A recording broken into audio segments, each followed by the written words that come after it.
আপনার কত নাম্বারের নাম আছে বলুন তো? ম্যাডামের অ্যাসিস্ট্যান্ট পূর্বীকে জিজ্ঞেস করতেই পূর্বী বলে উঠল, আমি নাম লেখাইনি। সে কি, ডাক্তার দেখাবেন তার আগে থেকে তো অ্যাপয়েন্টমেন্ট করে আসেননি? অ্যাপয়েন্টমেন্ট করা না থাকলে ম্যাডাম তো দেখবেন না আপনাকে। আমি আসলে দেখাতে আসিনি, ম্যাডামের সঙ্গে একটু দেখা করতে এসেছি। তাহলে আপনাকে অপেক্ষা করতে হবে, সমস্ত রোগী দেখা হয়ে যাক, তারপর ম্যাডামের সাথে আপনি দেখা করবেন। সে ঠিক আছে, অসুবিধে নেই বলে আমার চেয়ারটায় গিয়ে বসে পড়ে পূর্বী। পূর্বীর পাশেই বসেছিল অনিন্দ। অনিন্দ পূর্বীর হাজব্যান্ডের ছেলেকে সঙ্গে করে নিয়ে এসেছে ম্যাডামের সাথে দেখা করতে।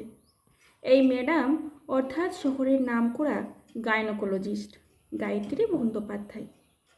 নিজের বাড়িতেই রোগী দেখেন। পূর্বীকে গায়ত্রী ম্যাডামের খোঁজ দিয়েছিল ওরই এক বান্ধবী সুস্মিতা। বছর 3 আগে অফিস থেকে ফেরার পথে রবীন্দ্র সদন মেট্রো স্টেশনে সুস্মিতার সাথে পূর্বীর দেখা। নানা কথোপকথনে সুস্মিতা পূর্বীকে জিজ্ঞেস করেছিল, কী রে, তোর ওই সমস্যাটার কিছু সমাধান হলো? বিষণ্ণ মুখে পূর্বী বলেছিল, না রে, অনেক ডাক্তার তো দেখাচ্ছি, কিছুই হচ্ছে না। তুই একবার ডক্টর গায়ত্রী বন্দ্যোপাধ্যায়কে দেখাতে পারিস, শুনেছি ভীষণ ভালো ডাক্তার। ও তাই? উনি কোথায় বসেন? আজ রাতে ফোন করিস একবার, তখন ডিটেইলে তোকে সব বলে দেব। সেদিন সুস্মিতার কথা শুনে ডক্টর গায়ত্রী বন্দ্যোপাধ্যায়ের কাছে গিয়েছিল পূর্বী, যার ফলে পূর্বীর এই সন্তানহীনতা। টানা 1.5 বছর ধরে ম্যাডামের ট্রিটমেন্টে ছিল পূর্বী। গায়ত্রী ম্যাডাম পূর্বীর কাছে এখন ভগবানের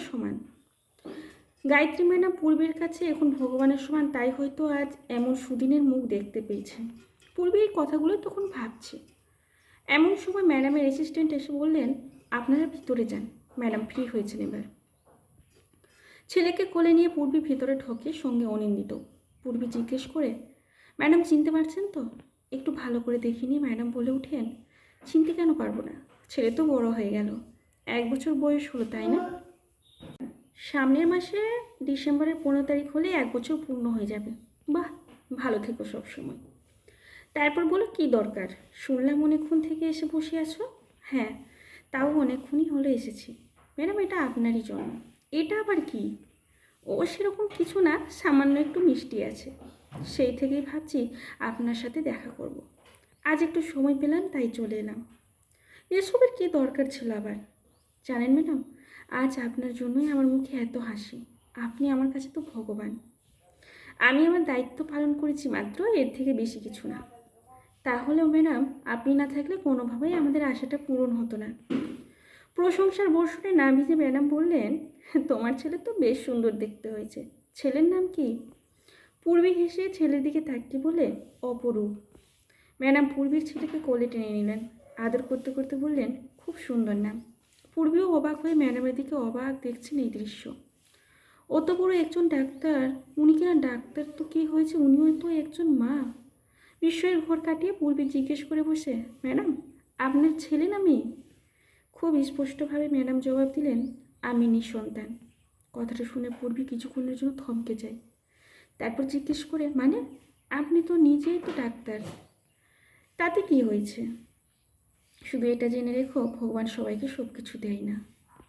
পূর্বী এরপর কী বলবে আর ভেবে পায় না। হয়তো এমন প্রশ্ন করে ম্যাডামের মনটাই খারাপ করে দিল পূর্বী। কিন্তু পূর্বী তো সে কথা জানতো না, তাই জিজ্ঞেস করে ফেলেছে। মা না হতে পারার যন্ত্রণাটাও পূর্বীও বোঝে। সমাজ সংস্কার সংসার কেউ তখন বলতে ছাড়ে না। ইতস্তত করতে করতে পূর্বী বলে, সরি ম্যাডাম, আমি বুঝতে পারিনি তাই জিজ্ঞেস করে ফেলেছি। আসলে আমিও এই ধরনের প্রশ্নের সম্মুখীন হতাম, তার উত্তর কী যে দেব সেটাই ভেবে পেতাম না। ম্যাডাম মৃদু হেসে বললেন, না না, সরি বলার কিছু নেই, একদম সাধারণ কথা জিজ্ঞেস করেছ। ওই যে আগেই বললাম, সবাই সব কিছু পায় না। আমি ডাক্তার হলেও আমি তো একজন মেয়ে, আর প্রতিটা মেয়ের মধ্যেই সেই মাতৃত্ব আছে। নিজে মা হতে পারিনি তাতে আমার দুঃখ নেই। আমার মাতৃত্বের অভাব পূরণ করে দিয়েছে প্রায় 150 বেশি বাচ্চা। তারা আমাকে মাদার বলে ডাকে।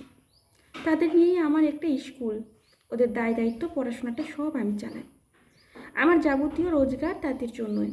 আর এই গুরু দায়িত্ব নিজের হাতে সামলেছে আমার হাজব্যান্ডই। চাকরিতে ইস্তফা দিয়ে উনি ওই স্কুল চালিয়ে যাচ্ছেন। অবশ্য সঙ্গে আরও 3 জন শিক্ষক আছেন, ওদের পড়াশোনার পাশাপাশি নাচ গানেরও পাঠও দেয়। আমার তো সারাদিনের কিছুটা সময় কেটে যায় ওদের সাথে। এই তো রোগী দেখা শেষ হলো, এবার আমিও বেরিয়ে পড়ব। যাবে তো চলো আমার সাথে, আমার সেই সুখের ঠিকানায়, দেখে আসবে অন্তত। এমন কথা শুনে মনটা ভালো হয়ে যায় পূর্বী। অনিন্দকে বলে, চলো না একবার ঘুরে আসি। সঙ্গে সঙ্গে অনিন্দ বলে, অবশ্যই, যাওয়া যেতেই পারে। সঙ্গে কিছু চকলেট কিনে নিই পূর্বী বাচ্চাদের দেওয়ার জন্য। ম্যাডাম নিজের গাড়িতে ওদের বসিয়ে নিয়ে চলে সেই সুখের ঠিকানায়। পূর্বী পৌঁছে যায় ম্যাডামের স্কুলে। সত্যিই তো কত বাচ্চা, কত হাসি মুখ। ম্যাডাম গাড়ি থেকে নামতেই বাচ্চারা ছুটে আসে, মাদার মাদার বলে একটা চিৎকার। কী অফুরন্ত প্রাণশক্তি! ম্যাডামকে না দেখলে বোঝা যায় না কতটা আবেগ আর ভালোবাসা তাদের জন্য রয়েছে। বেশ কিছুটা সময় বাচ্চাদের সাথে কাটিয়ে ওদের চকলেট বিতরণ করে পূর্বী। সত্যিই একটা সুন্দর মুহূর্ত।